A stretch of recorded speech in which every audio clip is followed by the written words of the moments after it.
Ese wari ubizi neza niba uzi telefone neza ukaba uniha umwanya wo kubitekerezaho n'umwanya wo kubikora kandi ukayiha umwanya uhagije ukagira n'umwanya wo kuruhuka mu bwenge, mashini itazakunanira.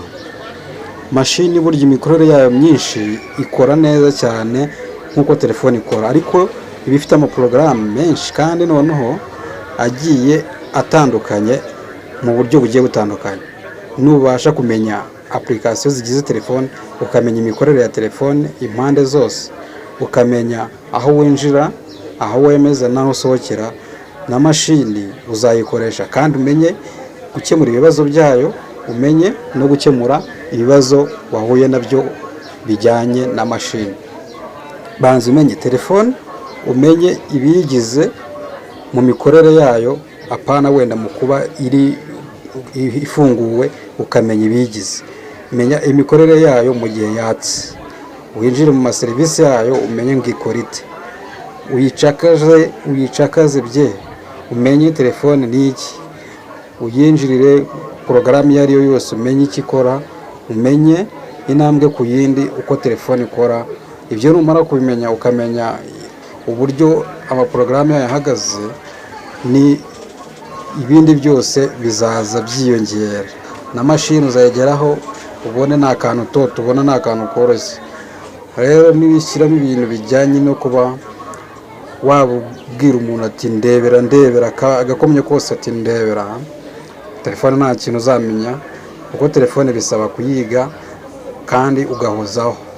Kwiga ni ibintu bihoraho, nuva mu ishuri uzakomeza wige, uziga amaporogaramu urinde usaza haza andi porogaramu. Abanyabwenge bavuka buri munsi, rero nudakomeza ngo wige ngo uzagumana ibyo ufite ntibizakunda. Iyi si ihora ari nshya, ihorana udushya, muza muri bashya nayo igahora ari nshya, nimwe mukomeza muyigira nshyashya.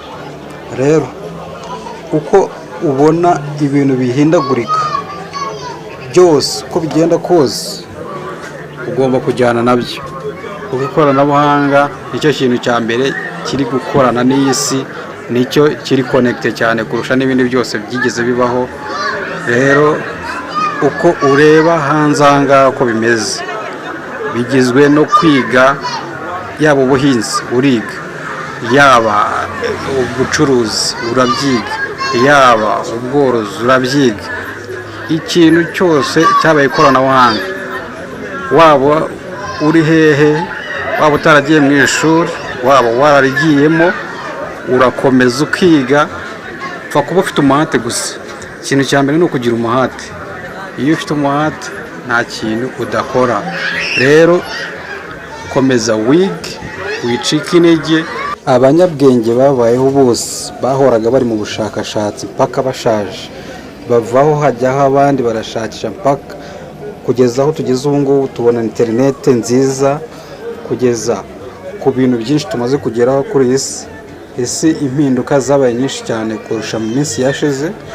Abantu bakuru baba bafite ubuhamya bwinshi babasha kubara.